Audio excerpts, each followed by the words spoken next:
Salete, Amiki. So today our setup is a little different, but we are going through the same sorts of grammatical material. We're looking at first and second person, imperfect, indicative, active forms. This is first and second person in the singular and the plural. Today it's going to be really quick because conceptually there's not a whole lot here. We've talked about what the imperfect is. We've seen first and second persons in other tenses. We're just going to use the first and second person forms in the imperfect tense this time. So let's get into what all that entails. Here we go. Our topics are to look at some English examples and then to look at some Latin formations. So the English imperfect, here we've got a group of women walking. We could say they used to walk.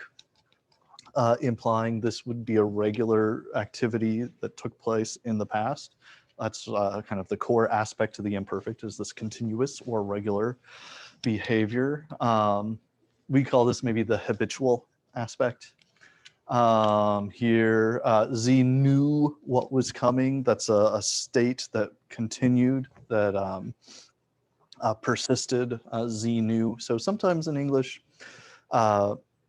we will have a variety of different constructions that the Romans would render just by using that imperfect form. Okay, so stative use of the imperfect. And finally, what do we have? When you were walking in the building. So this is showing an action that took place when something else occurred in the midst of it. So that would be kind of continuous, were walking. Okay, so the Latin formations, we're going to take a stem, and we can find the stem largely by looking at the infinitive. Remember, first conjugation verbs always have that are ending, second ere, third ere, fourth have ire, third io have ere. And we're going to see something maybe a little surprising with the fourth. Yeah, there we go, third io, ere.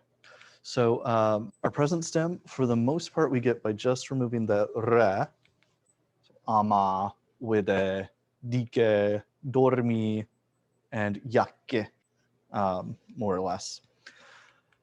And our imperfect stem, for these first couple of conjugations, we get by just adding ba right onto the stem. So ama, ba, vide, oh, that should be long, sorry about that, vide, ba. And our variation here, dike with a short e and its stem becomes dike.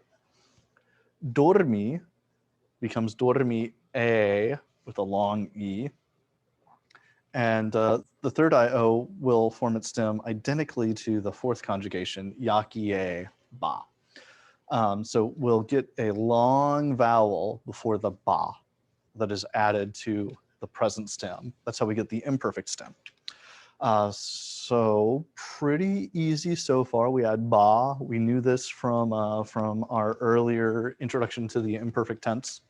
Ba shows the imperfect tense in Latin. Oh, and to be, of course, our irregular verb form. Its infinitive is esse in the present active. S is pretty much the stem. And because the sibilant between two vowels in Latin is rhoticized, we'll get era. We don't add ba, we do add the ah sound though. So we get era as our imperfect stem. And all of these imperfect stems, once they've been formed, they will deal with the endings that we add in exactly the same ways. So yeah, let's take a look here. For the third person, we've seen that the ending is just T. In the plural, it's NT, just as we had seen in the singular, or in the present tense for the indicative active. The first person is M for the imperfect tense and the indicative active. We've seen this M ending before. You might remember the way we say I am is sum. Made famous perhaps by Descartes, who said, cogito, ergo sum, I think, therefore I am. So sum.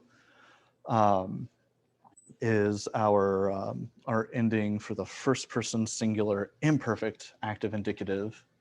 So here, this animal, I know, or I used to know, would say ski a bomb. Ski a bomb. M at the end of words shortens preceding vowels. So ski a bomb, short a. Ski a bomb. I knew. Maybe I was knowing, or I used to know, but I knew. In the third person, we get nt for they used to, or they were doing. In the second person, if we want to say y'all used to do, or y'all were doing, we'll add tis, just as we did in the present active indicative.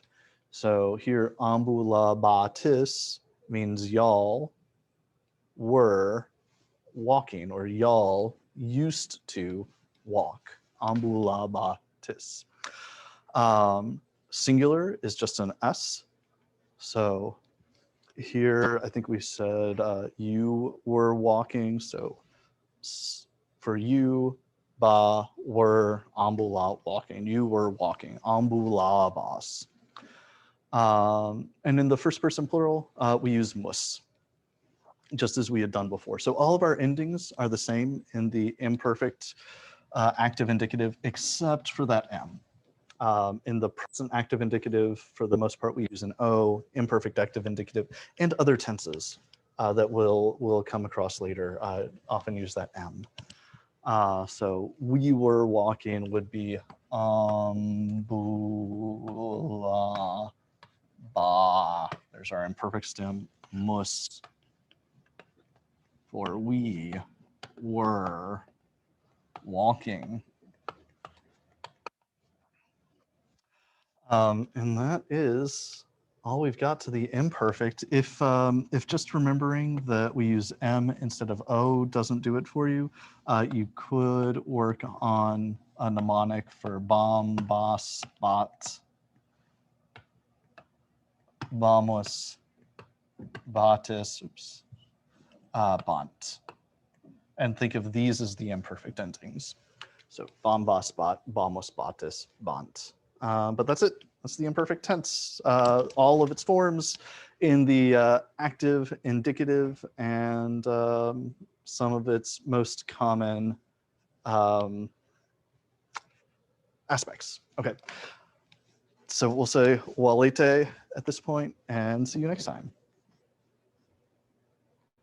Oh.